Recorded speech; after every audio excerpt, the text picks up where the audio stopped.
സ്നേഹം നിറഞ്ഞ കുര്യൻ ജോസഫ് സാറിന് ഹൃദയപൂർവ്വം സ്വാഗതം. സാറേ, ആദിമ ക്രിസ്ത്യാനികളെ നോക്കി ലോകത്തെ കീഴ്മേൽ മറിച്ച മനുഷ്യർ പോകുന്നു എന്ന് പറഞ്ഞത് ഒരിക്കലും അവരുടെ പ്രസംഗം കേട്ടിട്ടല്ലായിരുന്നു, അവരുടെ ജീവിതം കൊണ്ടായിരുന്നു. ഇന്നിപ്പോൾ ക്രിസ്ത്യാനികൾ ധാരാളം പേരുണ്ട്, പക്ഷേ അപൂർവം ചിലരെക്കുറിച്ച് മാത്രമേ അങ്ങനെ പറയപ്പെടുന്നുള്ളൂ. സത്യത്തിൽ സാറിൻ്റെ ജീവിതം നോക്കുമ്പോൾ സാറിൻ്റെ പ്രധാനപ്പെട്ട തീരുമാനങ്ങളിലെല്ലാം സാർ ഒരു ക്രിസ്തുവിൻ്റെ അനുയായിയാണെന്ന് തെളിയിക്കുന്ന പല കാര്യങ്ങളുണ്ടായിട്ടുണ്ട്. ഈ ഒരു കാലഘട്ടത്തിൽ സാക്ഷ്യ ജീവിതം എങ്ങനെ മുന്നോട്ട് കൊണ്ടുപോകാൻ പറ്റും, അല്ലെങ്കിൽ സാക്ഷ്യ ജീവിതത്തെക്കുറിച്ച് സാറിന് എന്താണ് ഞങ്ങളോട് ഷെയർ ചെയ്യാനുള്ളത്? ഓണി ചോദിച്ചു തുടങ്ങിയത് ആദിമ ക്രൈസ്തവ സമൂഹത്തെക്കുറിച്ചാണ്. ആദിമ ക്രൈസ്തവ സമൂഹത്തിൽ മനോഹരമായൊരു വിശേഷണം പുതിയ നിയമത്തിൽ പറയുന്നുണ്ട്. അപ്പോസ്തലന്മാരുടെ നടപടി പുസ്തകത്തിൽ മാർഗ്ഗെ വസിക്കുന്നവർ എന്നാണ്. ആ പദമാണ് പിന്നീട് നമ്മൾ മാർഗവാസികൾ എന്നാക്കിയത്. യഥാർത്ഥത്തിൽ മാർഗവാസി എന്നുള്ളത് ഒരു ക്രിസ്ത്യാനിയെ സംബന്ധിച്ചിടത്തോളം ഏറ്റവും അഭിമാനകരമായ ഒരു സംബോധനയാണ്. മാർഗത്തിൽ വസിക്കുന്നവൻ. ഏതായ മാർഗം? യേശുവിൻ്റെ മാർഗത്തിൽ വസിക്കുന്നവൻ, ആ മാർഗത്തിൽ ചരിക്കുന്നവൻ.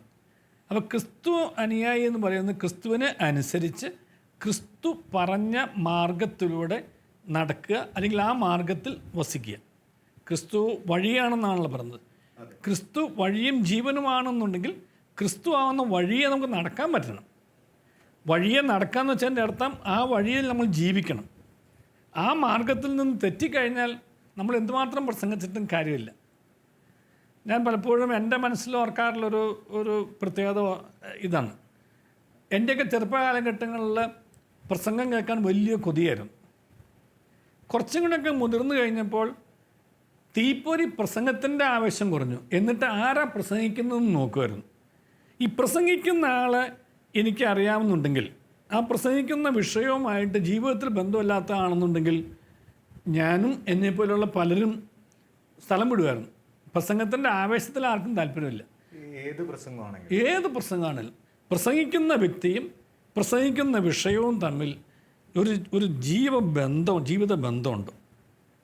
അത് അപ്പോൾ പ്രസംഗം തന്നെ ജീവിതമാക്കുക. ഇത് നന്നായിട്ട് വ്യാഖ്യാനിച്ച ഒരു വ്യക്തിയുണ്ട് ഇന്ത്യയിൽ തന്നെ, മഹാത്മാഗാന്ധിജിയാണ്. മഹാത്മാഗാന്ധിജിയോട് ഒരു സന്ദേശം കൊടുക്കാൻ പറഞ്ഞു കുട്ടികൾ ചെന്നപ്പോൾ. അപ്പോൾ ഗാന്ധിജി പറഞ്ഞു, എൻ്റെ ജീവിതമാണ് എൻ്റെ സന്ദേശം. My life is my message. ഇത്ര സുന്ദരമായിട്ട് ഒരു ക്രിസ്തു മാർഗത്തെ വ്യാഖ്യാനിച്ച വേറൊരു വ്യക്തിയുണ്ടോ എന്ന് എനിക്കറിയാൻ പാടില്ല. കാരണം യേശു സുവിശേഷം പ്രസംഗിക്കുകയല്ലായിരുന്നു, യേശു തന്നെ സുവിശേഷമായിരുന്നു. അപ്പോൾ നമ്മൾ ജീവിതം കൊണ്ടൊരു സുവിശേഷമാകാതെ നാവ് കൊണ്ട് സുവിശേഷം പ്രസംഗിച്ചാൽ ഇന്നത്തെ കാലത്ത് ഒരു സ്വീകാര്യത ഉണ്ടാവില്ല. ഒരു കാലത്തും ഉണ്ടാവില്ല. ഈ ലോകത്തിലും സ്വീകാര്യതയില്ല, സ്വർഗരാജ്യത്തിലും സ്വീകാര്യതയില്ല.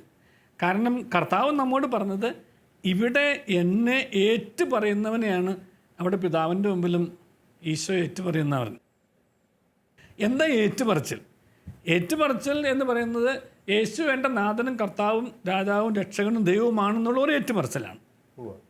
ആ ഏറ്റുപറച്ചിൽ അതരം കൊണ്ടുള്ള ഏറ്റുപറച്ചിലാണ്. ഈ അതരം കൊണ്ടുള്ള ഏറ്റുപറച്ചിലോട് കൂടി തന്നെ എൻ്റെ നാഥനും രാജാവും കർത്താവും നാഥനും രക്ഷകനുമാണ് എന്ന് എൻ്റെ ജീവിതത്തിൽ അത് പ്രതിഫലിക്കുകയോട് ചെയ്യണം. അപ്പോൾ ജീവിതത്തിൽ ഞാൻ പ്രസംഗിക്കാതെ നാവ് കൊണ്ട് ഞാൻ പ്രസംഗിച്ചു കഴിഞ്ഞാൽ എൻ്റെ ജീവിത പങ്കാളിയോ എൻ്റെ മക്കളോ ആരും ഈ സുവിശേഷം മനസ്സിലാക്കാൻ പോകുന്നില്ല. നമുക്കൊക്കെ വിശ്വാസം പകർന്നു കിട്ടിയത് നമ്മുടെ പൂർവ്വപിതാക്കന്മാരിലൂടെയാണ്. എന്താണ് ക്രൈസ്തവ വിശ്വാസം എന്ന് അറിയണേക്കുമ്പോൾ തന്നെ വിശ്വാസത്തിലേക്ക് ആനയിക്കപ്പെട്ട വ്യക്തികൾ നമ്മളെല്ലാവരും തന്നെ. മാമോദിസ എന്ന കൊനാശയിലൂടെ ദൈവത്തിൻ്റെ മക്കളും സ്വർഗത്തിൻ്റെ അവകാശികളുമാക്കി നമുക്കൊരു അവകാശം, ഒരു അംഗത്വം കിട്ടി, ഒരു പൗരത്വം കിട്ടി. സ്വർഗരാജ്യത്തിലെ പൗരത്വം കിട്ടിയത് അവിടെ നിന്നാണ്. എന്നിട്ട് അങ്ങനെ ക്രിസ്ത്യാനിയായ എനിക്ക് ഈ ക്രിസ്ത്യാനിയായി ജീവിക്കുന്നവരെ കണ്ട് പഠിക്കാൻ കഴിയുന്നില്ല എന്നുണ്ടെങ്കിൽ എൻ്റെ വിശ്വാസം തളർന്നു പോകും. വീണ്ടും ഗാന്ധിജി പറഞ്ഞ മാതിരി ക്രിസ്തുവിനെ എനിക്കിഷ്ടമാണ്, ക്രിസ്ത്യാനിയെ പക്ഷേ എനിക്ക് മനസ്സിലാക്കാൻ ബുദ്ധിമുട്ടുണ്ട്. കാരണം ക്രിസ്തുവിൻ്റെ മാർഗത്തിലല്ല ക്രിസ്ത്യാനി ജീവിക്കുന്നതെന്നാണ്. ഇതാണ് നമ്മുടെ വിശ്വാസത്തിന് പൊതുജീവിതത്തിൽ സംഭവിച്ചിട്ടുള്ള ഒരു വലിയ പ്രതിസന്ധി എന്ന് എനിക്ക് തോന്നുന്നു. വിശ്വാസത്തിൻ്റെ വിശ്വാസ്യത. വിശ്വാസത്തിൻ്റെ വിശ്വാസ്യത എന്ന് പറയുന്നത് ഈ വിശ്വാസം വിശ്വസിക്കുന്ന സമൂഹം എപ്രകാരം ജീവിക്കുന്നു.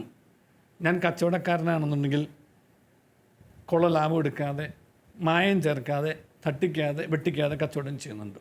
ഞാൻ രാഷ്ട്രീയക്കാരനോ ഉദ്യോഗസ്ഥനോ ആണെന്നുണ്ടെങ്കിൽ അഴിമതി ഏർപ്പെടാതെ, അഴിമതിക്ക് കൂട്ടു നിൽക്കാതെ ഞാൻ ജീവിക്കുന്നുണ്ട്.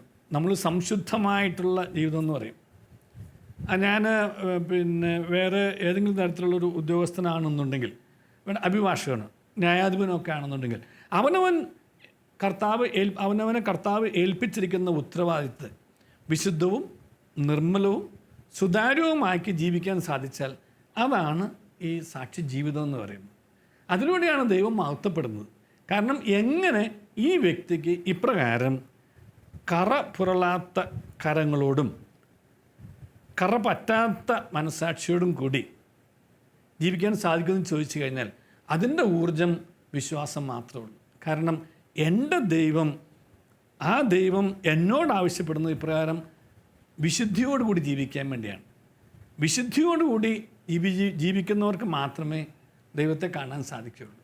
അതുകൊണ്ടാണ് കുർബാന മധ്യ നമ്മൾ ചൊല്ലുന്നൊരു മനോഹരമായ പ്രാർത്ഥന ഉണ്ട്. മനസാക്ഷിയെ നിർമ്മലമാക്കിക്കൊണ്ടും ഹൃദയത്തെ വെടിപ്പാക്കിക്കൊണ്ടും. ഇപ്പം മനസാക്ഷിയെ നിർമ്മലമാക്കുകയും ഹൃദയത്തെ വെടിപ്പാക്കുകയും ചെയ്യുന്നതാണ് യഥാർത്ഥത്തിൽ നമുക്ക് ഈ കുർബാനയിൽ നിന്ന് കിട്ടുന്ന ഊർജം. അപ്പം കുർബാനയിൽ അർപ്പിക്കുന്ന ബലി ജീവിതത്തിൽ പൂർത്തിയാക്കുന്നത് ജീവിത ബലി. ആ ജീവിത ബലിയാണ് യഥാർത്ഥത്തിൽ സാക്ഷ്യമായിട്ട് മാറേണ്ടത്.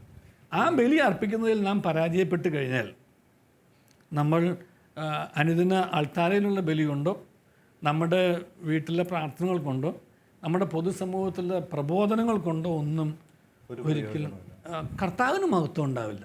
എനിക്ക് ആശ്വസിക്കാൻ ഞാൻ എന്തൊക്കെയോ ചെയ്യുന്നുവെന്ന്. പക്ഷെ ദൈവം മഹത്വപ്പെടുന്നില്ല. ദൈവത്തെ മഹത്വപ്പെടുത്താനാണ് കർത്താവ് എന്നോട് പറഞ്ഞിരിക്കുന്നത്. അവസാനം കർത്താവ് നമ്മോട് ആവശ്യപ്പെട്ടത്, ഉയർത്തു പോകുന്ന സമയത്ത് ഒറ്റ കാര്യം ആവശ്യപ്പെട്ടുള്ളൂ: നിങ്ങൾ ഇതിനൊക്കെ സാക്ഷികളായിട്ട് ജീവിക്കണം. ഈ സാക്ഷ്യപ്പെട്ട് ജീവിക്കാൻ സാധിക്കുക എന്നുള്ളതാണ് ഇന്നത്തെ ഏറ്റവും വലിയ വെല്ലുവിളി എന്നാണ് എൻ്റെ ഒരു അനുഭവം. സാർ അത് നേരത്തെയും പറഞ്ഞായിരുന്നു, സാക്ഷ്യജീവിതം നയിക്കാൻ പറ്റാത്തതാണ് ഇന്നത്തെ ഒരു പ്രതിസന്ധി. ഈ നമ്മുടെ ജീവിതത്തിൽ ചെറിയ കാര്യങ്ങളിൽ ചിലപ്പോൾ നമുക്ക് സാക്ഷ്യം വഹിക്കാൻ പറ്റിയേക്കും. ഇപ്പോൾ സാർ വീട്ടിലെ കാര്യങ്ങൾ പറഞ്ഞു, മക്കളുടെ മുമ്പിൽ. പക്ഷേ സാറ് ഒരു സുപ്രീം കോടതിയിൽ ഔദ്യോഗിക സ്ഥാനം വഹിച്ച ഒരാളെന്ന നിലയിൽ വളരെ പ്രധാനപ്പെട്ട ചില തീരുമാനങ്ങൾ എടുക്കേണ്ടി വന്നപ്പോൾ സാക്ഷ്യം വഹിക്കുക എന്ന് പറയുന്നത് കുറച്ചുകൂടി ടഫാണ്. നിസ്സാര കാര്യങ്ങളുണ്ട്. അതെ. അങ്ങനെയുള്ള സമയങ്ങളിലൊക്കെ സാറിന് ആ ഒരു ധീരത എന്ന് തന്നെ വേണമല്ലോ പറയാൻ. അതെങ്ങനെയാണ് സാറിനത് ലഭിച്ചത്? അല്ലെങ്കിൽ അതെന്താണ് സാറിന് അതിനെക്കുറിച്ച് പറയാനുള്ളത്? നമ്മുടെ വിശ്വാസത്തിന് തിളക്കം വരുന്ന എപ്പോഴാണ്? അത് പരീക്ഷിക്കപ്പെടുമ്പോഴാണ്. അപ്പോൾ പരീക്ഷയെ അതിജീവിക്കുന്ന വിശ്വാസം എന്നുള്ളത് എൻ്റെ മനസ്സിലെ ഏറ്റവും വലിയ വെല്ലുവിളിയാണ്. ഈ ലോകത്തിലായിരിക്കുന്നിടത്തോളം കാലം പരീക്ഷകളുണ്ടാവും, പരീക്ഷണങ്ങളുണ്ടാവും. പരീക്ഷ ജയിക്കാനും പരീക്ഷണങ്ങളെ മറികടക്കാനും കഴിയുന്ന തരത്തിലുള്ള ആ ഒരു വിശ്വാസം. അപ്പം കർത്താവിനെ പൂർണ്ണ ഹൃദയത്തോടെ, പൂർണ്ണ മനസ്സോടെ, പൂർണ്ണ ആത്മാവോടെ, പൂർണ്ണ ശക്തിയോടെ. ഈ ശക്തി എന്ന് പറയുന്നത് നമ്മെ ഏൽപ്പിച്ചിരിക്കുന്ന ജീവിതത്തിൻ്റെ ഉത്തരവാദിത്തങ്ങളുടെ ഘട്ടത്തിൽ തളർന്നു പോകാതെ, തകർന്നു പോകാതെ അവിടെയും പിടിച്ചു നിൽക്കാനും, ആ വിശ്വാസം എന്നോട് ആവശ്യപ്പെടുന്നതനുസരിച്ച് അതിനോട്, ആ പ്രശ്നങ്ങളോട് അല്ലെങ്കിൽ ആ ഒരു സംഭവത്തോട് പ്രതികരിക്കാനും വേണ്ടിയിട്ടാണ്. അപ്പോൾ എന്നെ ബോണി സൂചിപ്പിച്ച മാതിരി ഏൽപ്പിച്ച ബൗദ്ധിക തലത്തിലെ ഉത്തരവാദിത്തങ്ങളുണ്ടായിരുന്നു. ഒരു ജുഡീഷ്യറിയിൽ ഒരു പോസ്റ്റ്, അഭിഭാഷകനായിരുന്ന പോസ്റ്റ്, ഒരു കോടതിയിലെ ചീഫ് ജസ്റ്റിസ് ആയിരിക്കുമ്പോൾ, അങ്ങനെ ഒട്ടേറെ ഒരു 18 കൊല്ലത്തിലധികം ന്യായാധിപ സ്ഥാനത്തിരുന്നോട് ഉത്തരവാദിത്തങ്ങൾ ഏൽപ്പിച്ചിട്ടുണ്ടായിരുന്നു. അപ്പോൾ ആ ഉത്തരവാദിത്തങ്ങൾ നിർവഹണ സമയത്തെല്ലാം എനിക്ക് ഒരു കടുത്ത പരീക്ഷണങ്ങൾ, വെല്ലുവിളികൾ ധാരാളം ഉണ്ടായിട്ടുണ്ട്. ഈ വെല്ലുവിളി ന്യായാധിപന് മാത്രമല്ല, അഭിഭാഷകന് എല്ലാവർക്കും ഉണ്ട്. ഓരോരുത്തർക്കും ഓരോ തലത്തിലാണെന്ന് മാത്രമേ. ബോണി സൂചിപ്പിച്ചോണം എൻ്റേത് കുറച്ചും കൂടെ ഒരു ഹയർ ലെവലിലാണ്, ഉയർന്ന തലത്തിലായിരുന്നു. പക്ഷെ ആ ഉയർന്ന തലത്തിൽ നമ്മൾ പരിശുദ്ധാത്മാവിനോട് പ്രാർത്ഥിക്കുമ്പോൾ അധിക ബലം തരണമെന്ന് പ്രാർത്ഥിക്കാറുണ്ട്. സാധാരണ ബലം പോരാ, അധിക ബലം തരണം. ആ പാട്ടിൽ എനിക്ക് വളരെ ഇഷ്ടമുള്ളൊരു പാട്ടാണ് അധിക ബലം. അപ്പം ഞാൻ പ്രാർത്ഥിക്കുമായിരുന്നു, എനിക്ക് അധിക ബലം വേണം. കാരണം എനിക്ക് അധികം ഉത്തരവാദിത്തങ്ങൾ നിർവഹിക്കാനുണ്ട്.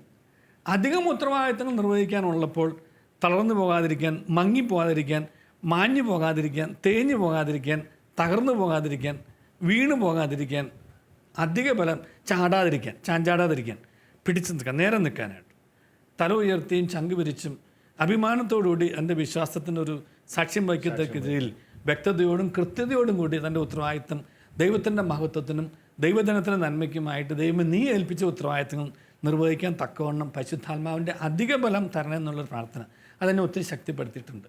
ഞാൻ പരിശുദ്ധ അമ്മയുടെ മധ്യസ്ഥവും അപേക്ഷിക്കുമായിരുന്നു. പരിശുദ്ധ അമ്മയാണ് പലരും തളർന്നു പോയപ്പോൾ, സ്ത്രീകന്മാരും തളർന്നിരുന്നപ്പോൾ കൂടെ വന്നിരുന്ന് പരിശുദ്ധാത്മാവിനെ അയപ്പിച്ച് ശക്തിപ്പെടുത്തിയതാണ്. അതുമാതിരി അമ്മയെ ശക്തിപ്പെടുത്താൻ, ശക്തി കുറയുമ്പോൾ ശക്തിപ്പെടുത്താൻ കൂടെ ഉണ്ടാവണം കാവൽ മാലാഖ. എൻ്റെ നാപനനായിട്ടുള്ള ഒരു വിശുദ്ധനുണ്ടല്ലോ, കുര്യാക്കോസ്. അങ്ങനെ ഇവരുടെ ഒക്കെ ഒരു മാധ്യസ്ഥം എപ്പോഴും എനിക്കുണ്ടാകുന്നു. പിന്നെ എൻ്റെ അനുദിന പ്രാർത്ഥന ഒത്തിരി സഹായിച്ചിട്ടുണ്ട് പിടിച്ചു നിൽക്കാനായിട്ട്. ഏറ്റവും പ്രധാനപ്പെട്ടത് എൻ്റെ അനുദിന ദിവ്യബലിയാണ്. ഞാനെപ്പോഴും അഭിമാനത്തോടെ പറയുന്ന ഊർജ്ജം അവിടെ നിന്നാണ്. കാരണം ദിവ്യബലി ഞാൻ ഓർക്കുന്നത് ഇങ്ങനെയാണ്. ദിവ്യബലിയിൽ വൈദികൻ ആദ്യം വചനം മുറിക്കുന്നു, രണ്ടാമത് അപ്പം മുറിക്കുന്നു. അത് വിഭജിക്കപ്പെട്ട യേശുവിനെ കാണിച്ചതല്ലാണ്. എന്നിട്ട് ഇപ്രകാരം ഈ മൂന്നാമത്തെ അവനവനെ മുറിക്കുന്ന ഒരു ഭാഗമുണ്ട്. ഈ അവനവനെ മുറിക്കാൻ പറഞ്ഞിട്ടാണ് നമ്മെ പറഞ്ഞു വിടുന്നത്. അപ്പോൾ അവനവനെ മുറിക്കാനായിട്ട് സമൂഹത്തിലേക്ക് ഇറങ്ങുന്ന ഓരോ പരീക്ഷണങ്ങളാണ് നേരത്തെ സൂചിപ്പിച്ചതല്ല. അവിടെയെല്ലാം നമുക്കൊരു അധിക ബലം കിട്ടിക്കഴിഞ്ഞാൽ ഈ പരിശുദ്ധമാനം സ്വീകരിച്ച ആ ഊർജവും പരിശുദ്ധാത്മാവ് നൽകുന്ന ആ ഒരു അധിക ബലവും നമ്മുടെ പരിശുദ്ധ അമ്മയുടെ ജപമാലയും ആ ഭക്തിയും അതുപോലെ നമ്മുടെ കാവൽ മാലാഖയുടെ സംരക്ഷണവും നമ്മുടെ നാമകരണരായ വിശുദ്ധൻ്റെ മാധ്യസ്ഥവും ഇതെല്ലാം ഒട്ടേറെ നമ്മൾ സഹായിക്കും. പിന്നെ നമുക്ക് വേണ്ടി പ്രാർത്ഥിക്കുന്നവരൊരു വലിയ സംഘമുണ്ട്. അപ്പോൾ അവരുടെയൊക്കെ പ്രാർത്ഥന കർത്താവിന് കേൾക്കാതിരിക്കാൻ പറ്റില്ല. കാരണം ഇപ്രകാരം ഞാൻ പല ദിവ്യബലിയിലും പല അച്ഛന്മാരും പ്രാർത്ഥിക്കുന്നത് ഞാൻ കേട്ടിട്ടുണ്ട്. രാഷ്ട്രീയ മേഖലയിലും നീതിന്യായ മേഖലകളിലും ഒക്കെ ഉയർന്ന സ്ഥാനങ്ങളിൽ ഇരിക്കുന്നവർക്ക് ആവശ്യമായിട്ടുള്ള ജ്ഞാനം കൊടുക്കണമേ കർത്താവെന്ന് പറഞ്ഞിട്ട് വളരെയേറെ ആവശ്യമായിട്ടുള്ള പ്രാർത്ഥനയാണ്. കാരണം അവിടെയെല്ലാം അവരെല്ലാവരും ജ്ഞാനം നിറഞ്ഞ് ജ്ഞാനത്തിൻ്റെ തികവോടുകൂടി സത്യസന്ധമായിട്ട് അതിൻ്റെ ഉത്തരവാദിത്വത്തിൻ്റെ വിശുദ്ധിയോടുകൂടി അവരുടെ ആ കർമ്മങ്ങൾ നിർവഹിക്കാൻ ആവശ്യമായിട്ടുള്ള ഒരു അധിക ബലം. സാറിൻ്റെ ജീവിതത്തിൽ ദൈവം ഏൽപ്പിച്ച ഈ ഉയർന്ന ഉത്തരവാദിത്വത്തിന് പരിശുദ്ധാത്മാവിൻ്റെ അധിക ബലമാണ് സാറിനെ ശക്തിപ്പെടുത്തിയെന്നാണ് സാറ് പറഞ്ഞത്. അതിന് സാർ കുറേ കാര്യങ്ങൾ ഇങ്ങനെ എണ്ണി പറഞ്ഞു. പ്രാർത്ഥന, പിന്നെ പരിശുദ്ധ അമ്മയോടുള്ള പ്രാർത്ഥന, അനുദിന ദിവ്യബലി, ഇത്രയും വലിയൊരു സ്ഥാനം വഹിക്കുകയും കുറേ കാര്യങ്ങൾ ചെയ്യാനുള്ള ഒരാളെന്ന നിലയിൽ സാറിന് ഇതിന് എങ്ങനെയാണ് സമയം കണ്ടെത്താനായിട്ട് കഴിയുന്നത്? ഇത് എന്നോട് പല പ്രാവശ്യം പലരും ചോദിച്ചിട്ടുള്ളൊരു ചോദ്യമാണ്. നമുക്ക് കുളിക്കാൻ എവിടെ സമയം കിട്ടുന്നു? നമുക്ക് ഭക്ഷണം കഴിക്കാൻ എവിടെ സമയം കിട്ടുന്നു? നമുക്ക് നമ്മുടെ ബാക്കി ഉത്തരവാദിത്വം നിർവഹിക്കാൻ എവിടെ സമയം കിട്ടുന്നു? വിനോദത്തിന് എവിടെ സമയം കിട്ടുന്നു? ഇതൊന്നും നമ്മൾ സമയമില്ല എന്ന് പറഞ്ഞ് മാറ്റിവെക്കുന്നില്ല. കുളി മാറ്റിവെക്കുന്നില്ല, ഭക്ഷണം മാറ്റിവെക്കുന്നില്ല. തിരക്കിൻ്റെ ഇടയ്ക്ക് ഭക്ഷണം കഴിക്കും, വൈകിയാൽ പോലും കഴിക്കും, ഉപേക്ഷിക്കില്ല നമ്മൾ ഒരിക്കലും. നമ്മുടെ ഉത്തരവാദിത്തങ്ങൾ ഇന്ന് സമയമില്ലാത്തതുകൊണ്ട് കുറച്ച് ജോലിയുള്ളൂ പറയുന്നില്ല, സമയം ജോലി ചെയ്ത് തീർക്കും. നമ്മുടെ വിനോദം അല്പങ്ങളൊക്കെ മനുഷ്യന് ആവശ്യമായിട്ടുള്ള ചെറിയ വിനോദങ്ങളാണെങ്കിൽ പോലും അതാരും മാറ്റിവെക്കുന്നില്ല. മാറ്റിവെക്കാവുന്ന പ്രാർത്ഥന, അതുപോലെ നമ്മുടെ ഭക്തകൃത്യങ്ങൾ. ഇത് കാരണം ഇതിന് അക്കൗണ്ടബിലിറ്റി ഇല്ല, ആരെയും കണക്ക് ബോധിപ്പിക്കണ്ട, ആരോടും പറയണ്ട, മനുഷ്യൻ്റെ അടുത്ത്. പക്ഷെ കണക്ക് ബോധിപ്പിക്കേണ്ട ഒരാളുണ്ട്, എല്ലാം കണ്ടുപിടിക്കും. നിനക്ക് ഈ ഭക്ഷണം കഴിക്കാനായിട്ടുള്ള വിശപ്പും, നിനക്ക് ജോലി ചെയ്യാനായിട്ടുള്ള ആരോഗ്യവും, നിനക്ക് ജോലി ചെയ്യാനായിട്ടുള്ള സാധ്യതകളും അതിനുള്ള സൗകര്യങ്ങളും, നിനക്ക് വിനോദത്തിന് ആവശ്യമായിട്ടുള്ള സൗകര്യങ്ങളൊക്കെ ഒരുക്കി തന്നൊരു നല്ല തമ്പുരാനുണ്ട്.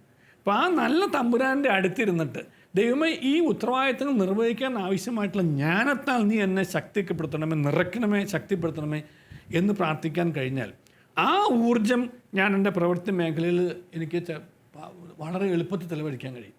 അപ്പോൾ എന്നെ സംബന്ധിച്ചിടത്തോളം ഈ കുർബാനയ്ക്കോ കൊന്തയ്ക്കോ ബൈബിൾ വായനയ്ക്കോ ധ്യാനത്തിനോ മറ്റ് എൻ്റെ വ്യക്തിഗതമായ പ്രാർത്ഥനകൾക്കൊക്കെ ചെലവഴിക്കുന്ന സമയം അത് നമ്മൾ ബാങ്കിലിടുന്ന ഡെപ്പോസിറ്റ് മാതിരിയാണ് എനിക്ക് തോന്നിയിട്ടുള്ളത്. ഏറ്റവും പ്രധാനപ്പെട്ടതാണ്.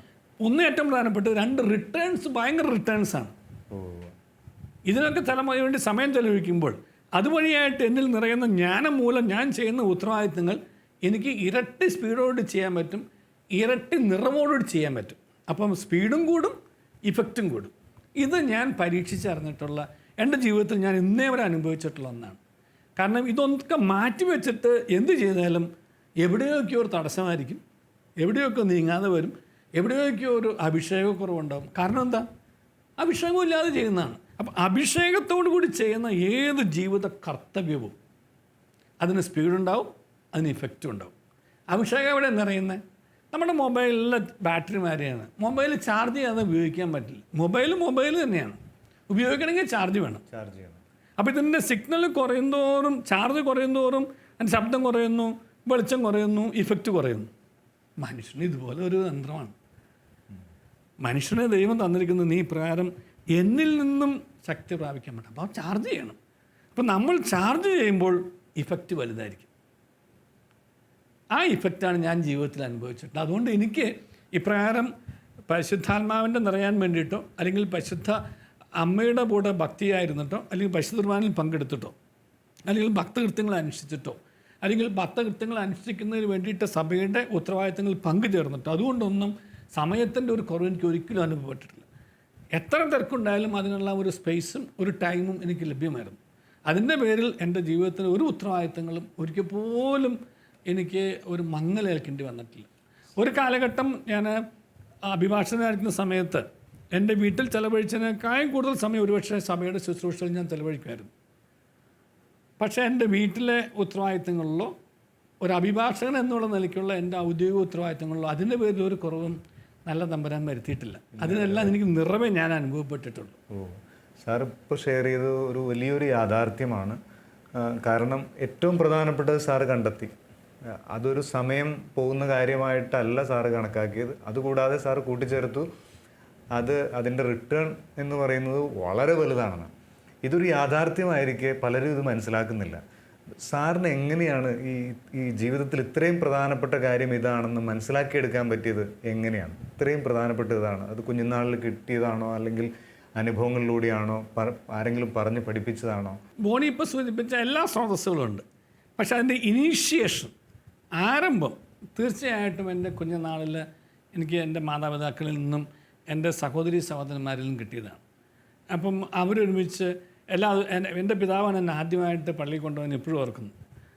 അപ്പോൾ പിതാവിൻ്റെ അപ്പുറം ഇപ്പുറം എന്നെയും ചേട്ടനെയും ഒക്കെ അനിയനെയൊക്കെ മുട്ടുകുത്തിച്ച് കൂടെ നിർത്തി പരിശുദ്ധ കുർബാനയുടെ സമയത്ത് പരിശുദ്ധ കുർബാനയിൽ എന്താണ് നടക്കുന്നതെന്ന് അന്ന് സുറിയാനി കുർബാനയും ഒന്നും മനസ്സിലാവില്ല. എന്നാൽ പോലും മണിയടിക്കുമ്പോൾ അത് ഈശോ വരുന്നു, മുട്ടുകുത്തി കൈ കുപ്പി നിൽക്കണം എന്നൊക്കെ പറഞ്ഞ് നമുക്കൊരു ഒരു മുകളം ഇട്ട് തന്നു. അപ്പച്ചൻ പറഞ്ഞു തരുമായിരുന്നു. ഒരു വിത്ത് പാകുകയാണ്. അപ്പോൾ അത് കാര്യം കാർക്കശ്യത്തോടെ പറയുന്നൊരു പിതാവാണ് എൻ്റെ. അതിനകത്ത് മയമുള്ള വാക്കുകളൊന്നുമില്ല. പക്ഷെ എന്നിരുന്നാൽ പോലും അന്ന് എനിക്ക് പറഞ്ഞ് എൻ്റെ മനസ്സിൽ പാകിയ ആ വിത്ത് എനിക്ക് എന്തോ ഒരു അഭിഷേകമായിട്ടൊരു ജിജ്ഞാസയായിട്ട് വളർന്ന് അൾത്താരയിലേക്കൊരു കേന്ദ്രീകരിക്കാൻ തോന്നി. അങ്ങനെ എനിക്ക് ഏറ്റവും ചെറുപ്പത്തിൽ തന്നെ എത്രയും വേഗം ഒരു അൾത്താര പാലന എന്നുള്ളൊരു ആഗ്രഹം വന്നു. അങ്ങനെ ഒരു 7 വയസ്സിൽ ഞാൻ സുറിയാനി കുർബാനയ്ക്ക് കൂടി തുടങ്ങിയതാണ്. ഇന്നും എനിക്ക് അൾത്താരയിൽ ശുശ്രൂഷ ചെയ്യാൻ വലിയ ഇഷ്ടമാണ്. സമയം കിട്ടുമ്പോൾ ഞാൻ ചെയ്യാറുണ്ട്, സൗകര്യം കിട്ടുമ്പോഴെല്ലാം. എനിക്ക് അതിനകത്ത് ഒരു മടിയും തോന്നിയിട്ടില്ല, ഒരു നാണക്കെട്ടും തോന്നിയിട്ടില്ല. പലരും എന്നോട് ചോദിച്ചിട്ടുണ്ട് ആൾത്താര കയറി നിൽക്കുമ്പോൾ നാണാവില്ല. ഞാൻ പറഞ്ഞു, എന്തിനാ നാണിക്കണേ?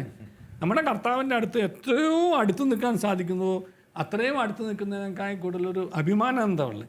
കാരണം ദൈവം എന്നെ, എൻ്റെ നല്ല തമ്പുരാൻ എന്നെ ലോകത്തിൻ്റെ മുമ്പിൽ കൊണ്ടു നിർത്തി. അപ്പോൾ എൻ്റെ നല്ല തമ്പുരാൻ്റെ മുമ്പിൽ അടുത്ത് നിന്നാൽ എനിക്ക് കൂടുതൽ സന്തോഷവും അഭിമാനവും ഉള്ളൂ. അതെനിക്ക് തിരിച്ചു കൊടുക്കാവുന്ന ഏറ്റവും വലിയ നന്ദിയായിട്ട് ഞാൻ സൂചിപ്പിച്ചിട്ടുള്ളൂ. അപ്പോൾ അങ്ങനെ ഒരു അൾത്താരയോട് ഒരു അഭിനിവേശം, താല്പര്യം വന്നു. അത് കഴിഞ്ഞ് പരിശുദ്ധ കുർബാന, ആദ്യത്തെ കുർബാനയ്ക്കുള്ളതിന് ശേഷം അൾത്താര ശുശ്രൂഷ അതിന് ശേഷമാണ് എൻ്റെ ഒരു ഓർമ്മ ഇപ്പോഴും ഇരിക്കുന്നത്. അന്നത്തെ കാലഘട്ടത്തിൽ ഒരു പ്രായമാവാതെ ആ കുർബാന സ്വീകരിക്കാൻ സാധിക്കില്ലായിരുന്നു.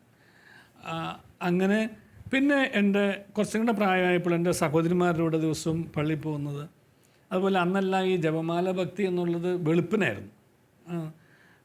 രാവിലെ ഈ ഒക്ടോബർ മാസത്തിൽ 10 ദിവസം വെളുപ്പിന് 5 മണിക്ക് പള്ളിയിൽ പോകണം.